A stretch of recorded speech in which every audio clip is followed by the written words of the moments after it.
Boa noite, povo de Deus, igreja, todos que nos acompanham.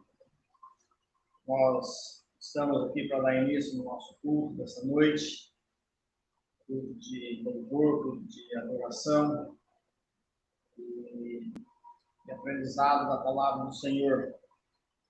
Sejam todos bem-vindos e que o Espírito Santo do Senhor possa estar conduzindo esses momentos aqui, que o Espírito Santo do Senhor possa estar agindo no nosso meio, que a palavra do Senhor e esses momentos aqui possam ser realmente momentos especiais na nossa vida, e tenhamos esses instantes de comunhão com o Senhor e certamente sairemos daqui reforçados, na palavra de Deus e com grandes ensinamentos do Senhor para as nossas vidas. Eu convido a igreja a estar abrindo suas Bíblias, e aqueles que também nos acompanham, que possam estar aí abrindo suas Bíblias. Estarei fazendo a leitura no livro de Salmo, número 95. Salmo número 95. A palavra de Deus diz assim, são 11 versículos desse texto, e diz assim: Vinde, cantemos ao Senhor com júbilo, celebremos o rochedo da nossa salvação. Saiamos ao seu encontro com ações de graças, vitoriemos com salmos, porque o Senhor é o Deus supremo e o grande Rei acima de todos os deuses. Nas suas mãos estão as profundezas da terra e as alturas dos montes lhes pertencem. Dele é o mar, pois ele o fez, obra de suas mãos os continentes. Vinde, adoremos e prostremo-nos e ajoelhemos diante do Senhor que nos criou. Ele é o nosso Deus e nós, povo do seu pasto e ovelhas de sua mão. Hoje, se ouvirdes a sua voz, não endureçais o coração como em Meribá, como no dia de Massá, no deserto, quando os vossos pais me tentaram, pondo-me à prova, não obstante terem visto as minhas obras. Durante 40 anos estive desgostado com essa geração e disse: é povo de coração transviado, não conhece os meus caminhos. Por isso jurei na minha ira, não entrarão no meu descanso. São 11 versículos da palavra de Deus, um convite a louvar ao Senhor. O salmista, ele pede que a congregação se curve em adoração a Deus. Por que adorar a Deus? No versículo 3 nós vemos que devemos adorar a Deus porque Ele é o Deus supremo. O versículo diz, porque o Senhor é o Deus supremo. Então devemos adorar a Ele porque Ele é o Deus supremo. No versículo 4 podemos ver que tudo pertence ao Senhor. Diz que nas suas mãos estão as profundezas da terra, as alturas dos montes lhes pertencem. Devemos adorar a Deus, como no versículo 5 está dizendo, porque dele são todas as coisas. Dele é o mar e a terra. Devemos adorar a Deus, porque no versículo 6 está dizendo que ele nos criou. O versículo 6 diz: vinde, adoremos e prostremo-nos, e ajoelhemos diante do Senhor que nos criou. Devemos adorar a Deus também, porque Ele é o nosso, porque Ele é nosso, porque Ele é o nosso Deus. E nós somos ovelhas do seu pasto. No versículo 7 ele diz isso. Nós, povo do seu pasto e ovelhas de sua mão. Temos aqui vários motivos para estar em adoração a Deus. Temos várias orientações aqui para nos curvar diante do Senhor em adoração. E a partir do versículo 8, ele diz que não devemos endurecer o nosso coração, mas devemos ouvir a voz de Deus. Lá no deserto, aqueles que se rebelaram contra Deus, eles não entraram na terra prometida. Então esse texto nos deixa claro, né? Temos vários motivos para adorar a Deus, mas que o nosso coração também precisa estar de acordo com a vontade de Deus, ouvir a voz de Deus, e que não venhamos ser rebeldes contra Deus, para que possamos entrar na terra prometida, para que possamos gozar das bênçãos de Deus. Esse é o texto que nos orienta, né? Nos incentiva a louvar a Deus. O nosso culto é realmente para isso.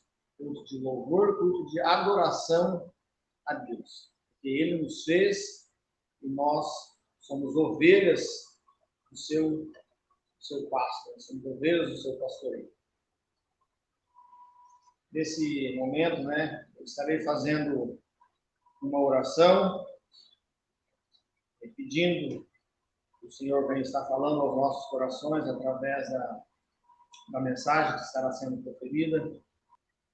Grandioso Deus, Pai eterno, nós somos gratos a Ti, ó Pai, que o Senhor nos considera, ó Deus, que o Senhor nos criasse, o Senhor tem nos chamado de ovelhas do seu pasto. O Senhor quer realmente ter o controle, o Senhor tem o controle sobre as nossas vidas, sobre todas as coisas debaixo do céu, ó Pai. Obrigado pelo Teu cuidado especial. Obrigado, Deus, pela oportunidade que temos de cultuar o Teu nome. Obrigado, Deus, por todos os recursos que o Senhor tem nos dado, Deus, por toda a tecnologia, Deus, de transmitir a palavra do Senhor. Obrigado, Deus, porque o Senhor tem sido um Deus presente, um Deus fiel nas nossas vidas. E agora, Deus, nós pedimos que o Espírito Santo do Senhor possa estar fazendo com que a palavra do Senhor que estará sendo proferida possa, Deus, encontrar, ó Deus, espaço, lugar nos nossos corações, ó Deus, para poder guardá-lo essas palavras. Que o Espírito Santo do Senhor possa estar fazendo com que cada ouvinte, ó Deus, possa estar meditando na Tua palavra. Pedimos também, ó Deus, que o Senhor possa estar usando a vida do pastor, ó Deus. Que o Senhor possa estar colocando as palavras nos seus lábios, Senhor. Que o Senhor possa estar usando, ó Deus, conforme a vontade do Senhor, que Ele venha falar, ó Deus, palavras vindas do Senhor. Que essas palavras, Deus, possam ir ao encontro, Deus, da necessidade de cada um. Que a Tua palavra, Deus, possa fazer, ó Deus, mudança na nossa vida, Pai. Por isso, usa a vida do pastor que estará ministrando a Tua palavra. E nós queremos, ó Deus, que o Senhor venha estar abençoando a Tua igreja. Pedimos que o Senhor possa estar abençoando cada um dos que estão nos ouvindo, Senhor. Em nome santo de Jesus, nós oramos. Amém. Boa noite a todos. É uma alegria poder estarmos juntos para meditar a palavra do Senhor. Este é o momento de estarmos adorando ao Senhor, ouvindo dele, da sua palavra, uma orientação para as nossas vidas neste momento. É com muita alegria que nós queremos estar aqui, podendo meditar na palavra de Deus nesta noite. Vamos abrir as nossas Bíblias, lá em Gênesis 22. O texto é do 3 ao 5, mas eu vou começar desde o primeiro verso, para vocês poderem entender um pouco mais o que o 3 e o 5 têm a nos dizer. Gênesis 22, de 1 a 5. Depois dessas coisas, Deus pôs Abraão à prova e lhe disse: Abraão, este lhe respondeu: Eis-me aqui. Acrescentou Deus: Toma teu filho, teu único filho, Isaque, a quem amas, e vai-te à terra de Moriá, oferece-o ali em holocausto, sobre um dos montes que eu te mostrarei. Agora o texto que está aí na tela. Levantou-se, pois, Abraão de madrugada, e tendo preparado o seu jumento, tomou consigo 2 dos seus servos e a Isaque, seu filho, rachou a lenha para o holocausto e foi para o lugar que Deus lhe havia indicado. Ao terceiro dia, erguendo Abraão os olhos, viu o lugar de longe. Então disse a seus servos: esperai aqui com o jumento, eu e o rapaz iremos até lá, e havendo adorado, voltaremos para junto de vós. E havendo adorado, voltaremos para junto de vós. O nosso desejo é que toda a igreja, nesse ano, tenha experiências profundas com Cristo. Abraão é o nosso primeiro exemplo de grandes experiências com Deus, que ficou marcado como exemplo a ser seguido para cada um de nós. Mas não espere somente experiências isentas de provações. Aqui no texto, ou na história de Abraão, ele recebeu o filho da promessa. Foi uma experiência agradável e cheia de esperança. Agora, no texto que lemos, ele recebe uma dura prova de ir ao monte Moriá e sacrificar o seu filho a Deus. Todos nós queremos ter experiências com Cristo neste ano. E se fosse para escolher, certamente todos nós eliminaríamos as experiências que nos levam a sofrer. Mas ele não levará em conta somente as experiências sofridas, mas certamente incluirá algumas comprovações. Nem todas as experiências que Deus vai nos dar neste ano são experiências difíceis, dolorosas, mas certamente ele incluirá algumas comprovações. Mas uma coisa é certa, todas elas serão de grandes bênçãos para a nossa vida. Jesus não nos isenta dos sofrimentos, contudo, ele não só nega a sua bênção. Por isso, então, mediante o texto que nós lemos, nós queremos meditar no tema: iremos adorar e voltaremos. Iremos adorar e voltaremos. A primeira lição que a gente tira desse texto é que Abraão foi para o lugar que Deus havia indicado. Abraão foi para o lugar que Deus havia indicado.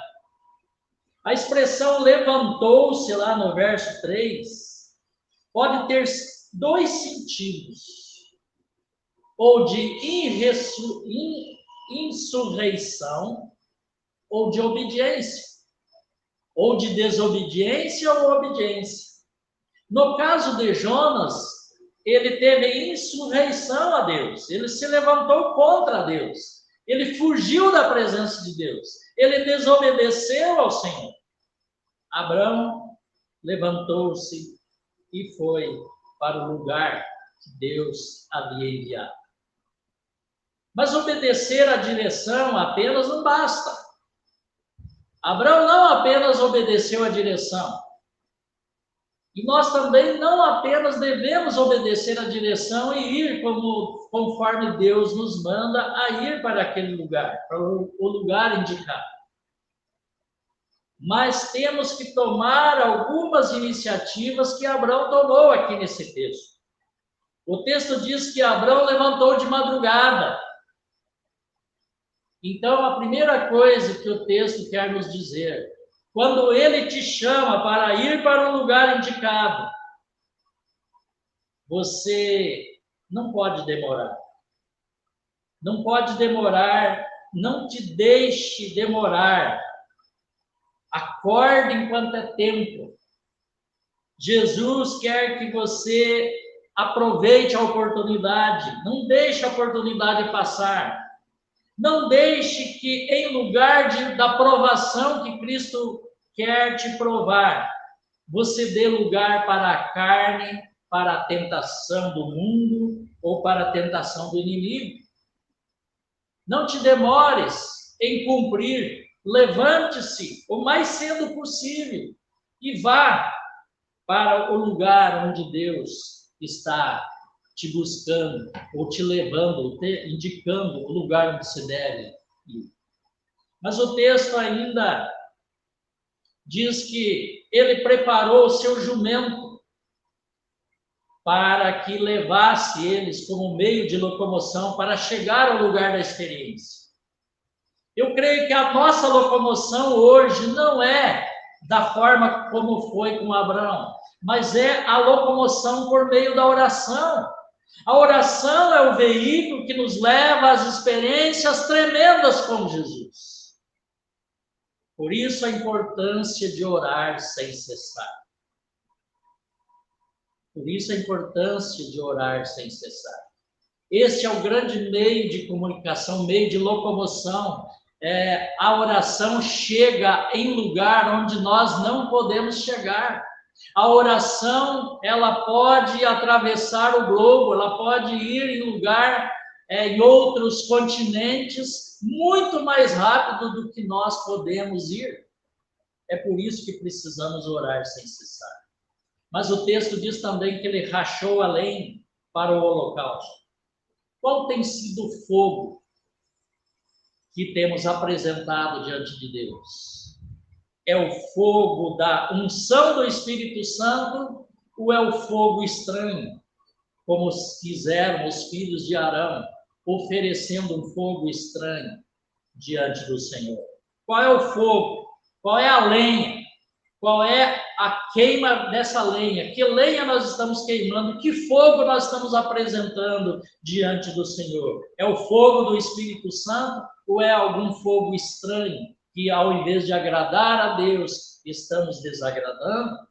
Portanto, além de ir para o lugar indicado por Deus, devemos tomar as mesmas iniciativas que Abraão tomou, o servo de Deus tomou, e foi para aquele lugar indicado. A segunda lição que nós queremos deixar é que ele tomou consigo 2 servos. Tomou consigo 2 servos. Não viva a síndrome deste mundo egoísta, de viver sozinho as experiências com Jesus.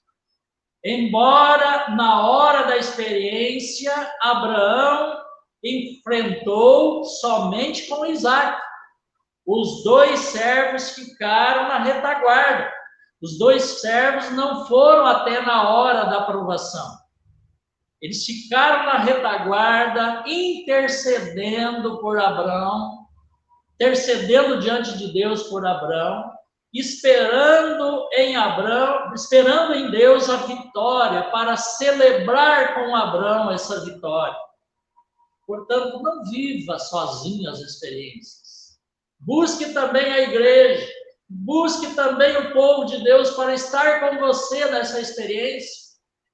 O Evangelho não nos ensina a viver as experiências com Cristo de forma isolada. Temos que aprender a viver as nossas experiências com a igreja do Senhor Jesus, com o corpo de Cristo, que é a igreja do Senhor Jesus. Elas são individuais, as experiências. Elas são individuais, mas têm como objetivo levar toda a igreja ao crescimento da fé. A minha experiência com Cristo, seja ela difícil ou seja ela agradável, ela tem que fazer parte também da igreja. Não é somente eu que devo ali crescer com essa experiência, mas ela tem que levar a igreja toda a um crescimento. Tem que levar a igreja também a crescer na fé. Enquanto alguém está tendo uma experiência com Cristo, os demais membros da igreja estão em oração para que seja a oportunidade de crescimento, tanto da pessoa como também da igreja toda. A terceira lição que nós queremos deixar nesse texto é que ele viu o lugar da bênção. Abraão viu o lugar da bênção. Ele não somente foi para o lugar indicado, como também tomou 2 servos para ir com ele, como também ele viu o lugar da bênção. Ele viu o lugar indicado por Deus não como um fracasso dessa bênção. Ele viu o lugar indicado por Deus não como um fracasso, mas um lugar de bênção. Na fala dele, esperai aqui com o jumento, eu e o rapaz iremos até lá, e havendo adorado, voltaremos para junto de vós. Porque a sua fé não estava firmada nas circunstâncias. A fé de Abraão estava firmada na promessa e não nas circunstâncias. Ele lembrou-se da promessa de Deus no capítulo 21, verso 12 de Gênesis, quando Deus diz assim: porque em Isaque será chamada a tua descendência. E como diz Wiersbe, ele diz assim: pelo fato de Abraão crer em Deus, ele não tinha intenção de trazer de volta um morto, mas trazer o vivo. Ele não tinha intenção de trazer o seu filho para sepultar. Ele tinha a intenção de trazer o seu filho vivo, porque ele creu nas promessas e não nas circunstâncias em que ele estava sendo provado. Ele diz: iremos lá e voltaremos. E por isso, então, não concentre a sua visão nas dificuldades. Não concentre a sua visão nas provações. Mas põe na mão do Senhor, do meu Senhor, da Galileia. Põe a tua mão na mão do meu Senhor, que acalma o mar, diz um cântico. É Jesus que cuida de mim, dia e noite sem parar. Dia e noite sem cessar. Põe a tua mão na mão do meu Senhor da Galileia. É Ele que acalma o mar. É Ele que cuida de mim dia e noite sem parar. E por isso, então, assim como você pode ir para o lugar da bênção com seus filhos, com a sua família, com toda a segurança, sem medo, você pode ir com toda a sua família, com seus filhos, a sua esposa, com toda a família para o lugar onde Deus te indicou, porque você vai sem medo, porque você não concentrou a sua fé na experiência, mas você concentrou a sua fé na promessa daquele que é fiel para te guardar e para te guiar. Por fim, ele diz: voltaremos para junto de vós. Notem que a experiência com Cristo não é para nos gabar das nossas espiritualidades, da nossa espiritualidade dizendo que é maior do que a dos outros, mas tem como objetivo levar a igreja toda para crescer no Senhor. Jesus vai fortalecer a nossa fé pelas promessas de Deus. Jesus vai fortalecer nós na nossa fé pelas promessas de Deus. A nossa experiência com Cristo não serve apenas para o nosso enlevo espiritual, mas também para levar a igreja, toda a igreja, a experimentar um avivamento do Espírito Santo no meio dela. Por isso eu quero concluir nesta hora esta meditação dizendo o seguinte: que 2020 foi um ano de grandes oportunidades de experiência com Cristo. Mas 2021 apenas está começando agora. Apenas está começando. Jesus espera que nós vamos para o lugar por ele indicado, para experimentar grandes momentos em sua presença. E ele espera que não sejamos egoístas, mas levemos a igreja conosco, em oração por nós. E que ao ver o lugar da experiência, não sejamos pessimistas, vendo o lugar como um fracasso, mas um lugar de bênção do Senhor nas nossas vidas. Seja a experiência agradável ou seja a experiência desagradável, Deus é poderoso para transformar até as experiências desagradáveis em bênção. Até as experiências desagradáveis, Deus é capaz de transformar elas também em bênção na nossa vida. Que Deus abençoe a sua vida, que possamos também irmos nós, até onde Deus nos levar, adorarmos e voltarmos com toda a igreja, bendizendo o Senhor, porque Ele tem cuidado de cada um de nós. Vamos orar. Deus bendito, nós agradecemos por mais essa oportunidade de estarmos na Tua presença, agradecendo ao Senhor pela palavra que ouvimos nesta noite. Senhor, esteja nos abençoando, Senhor, com essa palavra, para que possamos, Senhor, ser bênção para a vida de tantas outras pessoas. Que as experiências nossas contigo sejam oportunidade de nós também estarmos levando outras pessoas a ter uma fé viva no Senhor, a ter, Senhor, também experiências profundas contigo. Que este ano de 2021 seja a oportunidade de grandes experiências com Cristo Jesus. Que seja a oportunidade de nós levarmos as nossas vidas a um crescimento muito grande com o Senhor, uma maturidade da nossa vida cristã. Em nome de Jesus que oramos e agradecemos. E agora, irmãos e irmãs, que a graça do Senhor Jesus, que o amor de Deus o Pai e que as ternas consolações do Espírito Santo do Senhor esteja com a igreja do Senhor hoje e para todos sempre. Amém, amém, amém. Deus abençoe. Uma boa semana para todos.